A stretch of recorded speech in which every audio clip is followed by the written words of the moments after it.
पहले ससुराल में रहती थी। जो बड़ा जेठ है वो गलत तरीके से देखता था, सास मारती थी। जेठ तो ये बोलता था कि मेरे साथ गलत करो। तब मेरी बहन मेरे साथ रहती थी, उस पर भी गंदी नजर डालता था। घर में लड़कियां लेके आना, उसने गोलियां खा के मुझे भी इस्तेमाल करना, लड़कियों को भी करना, इतना तक कि वो अब बेटी भी बोलता जा रहा था। वो इंसान ही वो दरिंदा बन चुका है। डॉक्टरों से मशवरे करता है, भी मेरी बेगम मेरे साथ नहीं सोती है, मैं क्या करूँ। कोई कतरे देने दूध में डाल के उसने मुझे देनी। आप मुझे बताओ क्या आपके बाबा ने किया? मैं ना मम्मा के साथ ही सोती थी ना रात को, तो पापा फरिश्तों की तरह वहाँ पे आके खड़े हो जाते, कभी मेरी टांगे खींचते थे, कभी और मेरी मम्मा की। तो इतना तंग करते थे, रात को सोने नहीं देते सबको। कि पापा ने मुझे अपने साथ उठा के लेटने की कोशिश की, फिर मैं रोने लग पड़ी। मैंने अपनी मम्मा को कहा, मम्मा जी ये देखे पापा मुझे उठा के नीचे सुला रहे हैं। अम्मी अब्बू को बताती हूँ तो वो उनकी उसकी सुनते हैं, कहते हैं नहीं बेटियों के खातिर घर गुजारा करना पड़ता है। अस्सलाम वालेकुम, आप देख रहे हैं लीडर टीवी और मैं हूं एनी फैसल। मेरे साथ जो इस टाइम लड़की बैठी है राबिया, ये 5 बच्चों की माँ है और इसके शोहर का इसके साथ क्या सलूक है वो सुनकर आप हैरान हो जाएंगे कि इसका शोहर इसके साथ क्या कुछ करता रहा। ना सिर्फ इसके साथ, इनके साथ जो बेटी इनकी बैठी हुई है, ये बच्ची अपने बाप की दरिंदगी का निशाना बनी है। एक ही टाइम पर इनके बाप ने इन दोनों के साथ वो सब कुछ करने की कोशिश की है जो शायद सिर्फ उसको अपनी बीवी के साथ करना चाहिए था। और ये आज पहला केस ऐसा नहीं है कि ये सब कुछ हुआ है, ये पूरा क्या मामला है। आज इनके बाकी के 4 बच्चे कहाँ हैं, शोहर कहाँ हैं, क्यों शोहर से अलहदगी हुई, क्या लड़ाई का मामला आता है, ये सारे राबिया से ही पूछते हैं। अस्सलाम वालेकुम। वालेकुम सलाम। अच्छा मुझे बताओ, 5 बच्चों की माँ, किस उम्र में शादी हुई थी? अभी आप खुद, आपकी इतनी उम्र नहीं है? बस 17-18 साल की उम्र में शादी हो गई थी। शादी हो गई थी। मुझे बताओ कि क्या करता है शोहर, का काम क्या है? मिस्त्रियों का काम करती। मिस्त्रियों का काम करता है। क्या लड़ाई झगड़ा हुआ है बाप? यही पहले ससुराल में रहती थी तो जो बड़ा जेठ है वो गलत तरीके से देखता था, गलत अंदाज इस्तेमाल करता, सास मारती थी, जिठानी। इस बात पे मारती थी सास? यही बस थोड़ी थोड़ी भी जैसे गलतियाँ हो भी जाती हैं, कभी नहीं भी कोई उज़र नहीं भी होना, फिर बहाना बना लेना, लड़ाई झगड़े का, मारना पीटना उसके साथ। सास भी मारती थी आपको? हाँ जी। अच्छा। सास भी और जेठ भी, जिठानी भी। जेठ तो ये बोलता था कि मेरे साथ गलत करो, तो वो इस वजह से मुझे ब्लैकमेल भी करता था। तो ब्लैकमेल किस बात पर करता था? यही कि मैंने तेरे शोहर को बता देना तो तू गलत है, ये है वो है। क्या उसने कुछ गलत देखा था आप पे जो वो इस तरह कहता? नहीं कभी किया तो नहीं, कभी देखा भी नहीं, बस एक ब्लैकमेल ही। अब आपके शोहर के साथ क्या झगड़ा हुआ है? अब आप अलहदा रहती थी? हाँ जी, पहले तो इकट्ठे रहती थी, अब मेरी बहन मेरे साथ रहती थी तो उसकी वजह से फिर वो उस पर भी गंदी नज़र डालता था। बहन पर आपकी? हाँ जी। अच्छा। दूसरा घर में लड़कियां लेके आना, उसने गोलियां खा के मुझे भी इस्तेमाल करना, लड़कियों को भी करना, इतना तक कि वो अब बेटी भी बोलता जा रहा था। बड़ी गंदी उसकी है थी, उसकी हरकतें थी। मैंने कई बार उसे मना किया, उसने मुझे मारा पीटा, कहते तू कौन होती है, तू कौन होती है बात करने वाली। तो इसी वजह से फिर मैंने ना मेरी बहन चली गई और रेंट पे मकान लिया, मैं उसके साथ आ गई। तो उसके बाद फिर वो मेरे अम्मी अब्बू को साथ लेके आए हैं और मेरे अब्बू ने मुझे मार के मेरे बच्चे 4 ले गए। मेरे छोटी में बच्चे ले लिए हैं? किस उम्र के बच्चे हैं वो? बड़ा 9 साल का है, उससे छोटी वो 7 साल की है, तो उससे छोटा 4 साल का है, उससे छोटी 8 माह की बच्ची है, दूध पीती। वो भी ले गए हैं 8 माह की बच्ची को भी? अब्बू ने मुझे मारा, मार के खींच के मेरे शोहर को उसने।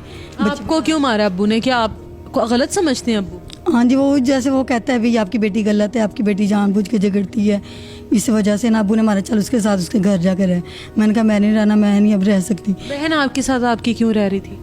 वो भी पहले ससुराल में रहती है, वहाँ से फिर मेरे पास आ गई। पहले वो कहीं रहती रही है, वो उसके साथ वो गलत जना उतारा है तो उस वजह से आई। फिर वो औरत मेरे घर में आके उसे मारपीट करके गई है, तो उसी वजह से फिर उससे जना करवाती थी? अच्छा करवाती थी। फिर उसने मुझे भी ब्लैकमेल किया है, अगर तुमने इसको घर से ना निकाला तो तेरी बच्ची हैं, तो मैं इन लोगों को मार दूंगी या कुछ भी कर दूंगी। तो अब मेरा शोहर भी उस औरत के कहने पे चल रहा है, तो इसलिए मेरे बच्चे भी ले गए, मेरे अम्मी अबू भाई सब उसके साथ हैं। तो अब हमें जान का भी खतरा है, कभी मारने की धमकी देते, कभी घर आ जाते हैं। और ये भी बच्ची कहते हैं हमने ले जानी है, उसे कोठी खाने पे छोड़नी है। कोठी खाने में जिधर आपकी बहन के साथ सब कुछ होता था? हाँ जी जी, वहाँ पे। उसका उस जगह का नाम कोठी खाना है? जगह भी यही समझ ले, कोठी खाना ही है, वामे कॉलोनी पे वो जगह है। तो मेरा शोहर भी उसके साथ मिला हुआ है, तो कहता है मुझे बच्ची दो, मुझे बच्ची दो, मैं इस बच्ची को नहीं देना चाहती। बच्ची को उधर खवाना चाहता है? हाँ जी, बच्ची को। तो ये बच्ची के साथ उसको पता है कि वहाँ पर क्या कुछ होगा इस बच्ची के साथ? फिर भी? हाँ जी, फिर भी, क्योंकि वो खुद गलत करने की कोशिश कर रहा था बच्ची के साथ। हाँ जी, तो इसलिए फिर अब वो इंसान ही वो दरिंदा बन चुका है। जैसे वो गोलियां खाता है, मुझे खुद उसने गोलियां खिलाई हैं गलत, ताकि भाई डॉक्टरों से मशवरे करता है, भी मेरी बेगम मेरे साथ नहीं सोती है, मैं क्या करूँ। तो जैसे उन्होंने मशवरे देने, गोलियां देनी, कोई कतरे देने दूध में डाल के उसने मुझे देनी, या मुझे यही कहना कि जिस्म की दर्द की है, बुखार की गोली है, तुम खा लो। मुझे 3-4 बार, 2 बार इसने बोतल में डाल के दी, मुझे नहीं पता चला।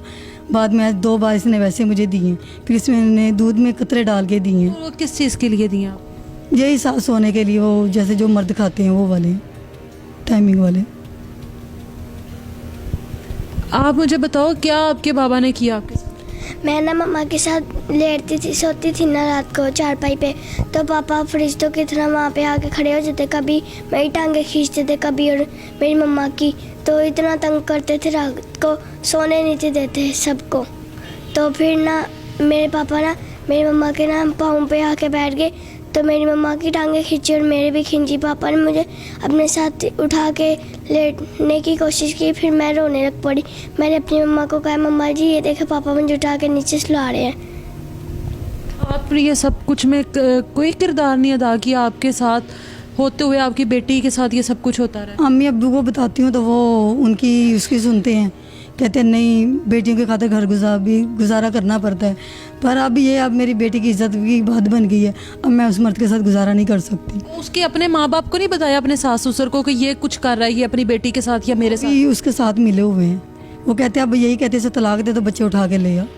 बच्चे आपकी बेटियां कितनी हैं? 3 बेटियां 2 बेटे हैं। वो बाकी इससे बड़ी हैं? छोटी हैं। छोटी हैं? हाँ जी। बस यही बड़ी है अभी? जी, एक 8 माह की, एक 7 साल की है। तो इसको वो वहाँ पर अब छोड़ना चाहते हैं? हाँ जी, इसको अब हम छोड़ना चाहते हैं। 12 साल मैंने ऐसे काटे हैं, शायद ये सही हो जाए, सुधर जाए। बेटी हैं, शायद बेटे का मुंह देख ले, लेकिन वो ज़्यादा बिगड़ता जा रहा है, क्योंकि जो इसे लोग कहते हैं वही सच होता है। इसे बेटी भी अब नज़र नहीं आती। मैं उसके साथ नहीं रहना चाहती। मुझे मेरे बच्चे भी चाहिए और मैं अपनी औलाद ज़िंदगी गुजारना चाहती हूँ। ये बताओ आप कि आपको अगर बच्चे मिल जाते हैं, क्योंकि आपकी बच्ची छोटी है तो वो तो वैसे भी आपको ही मिलेगी, तो किस तरह से बच्चों को पालोगी? खुद कोई काम करती हो आप? वैसे सिलाई भी कर लेती हूँ, कढ़ाई भी कर लेती हूँ, थोड़ा बहुत पोलर का भी कर लेती हूँ। जो भी मेरे पे मेहनत आ गई ना मैं करूँगी, मैं अपने बच्चों को खुद कमा के खिलाऊँगी। इसके साथ नहीं रहना चाहती? नहीं, इसके साथ नहीं रहना चाहती। आप रहना चाहती पापा के साथ? नहीं, क्यों? अपनी मम्मा के साथ रहना चाहती हूँ। बाबा बाकी बहन भाइयों को ले गए हैं, अगर आपको भी लेके जाएं तो मैं यहाँ मम्मा के पास आ जाऊँगी। जब भी कहेंगे ना मम्मा के खिलाफ गवाही दो, तो मैं कहूँगी मैंने नहीं देनी। क्या गवाही क्या दिलवाना चाह रहे हैं? यही कहते हैं कि तुम लोग बोलो तो आप हमारी मम्मा गलत है, इसलिए हम अपनी मम्मा के पास नहीं रहना चाहते। वो दूसरे बच्चों को यही सिखा रहे हैं, दीन ना सिखा रहे हैं। ये तो समझदार है, वो भी बच्चे हैं, वो पैसे दे के और उनको सिखा देते हैं। आपसे कभी गलत काम करने के लिए कहा उसने? हाँ जी, एक दो उसके दोस्त हैं, उसने बोला है कई बार, तो उसने नींद की गोलियां दे के भी कोशिश की है भी इसे मैं गलत ठहराऊँ और इसे भी बाद में छोड़ दूँ। यही कहूँ इन घर वालों को कि ये गलत हो रहा था, इसलिए मैंने छोड़ दिया। ऐसा कभी हुआ? कोशिश तो बहुत बार किया, पर मैं पहले चौंक जाती हूँ, क्योंकि मुझे उसकी अब बातों का पता चलता जा रहा नहीं, इसलिए।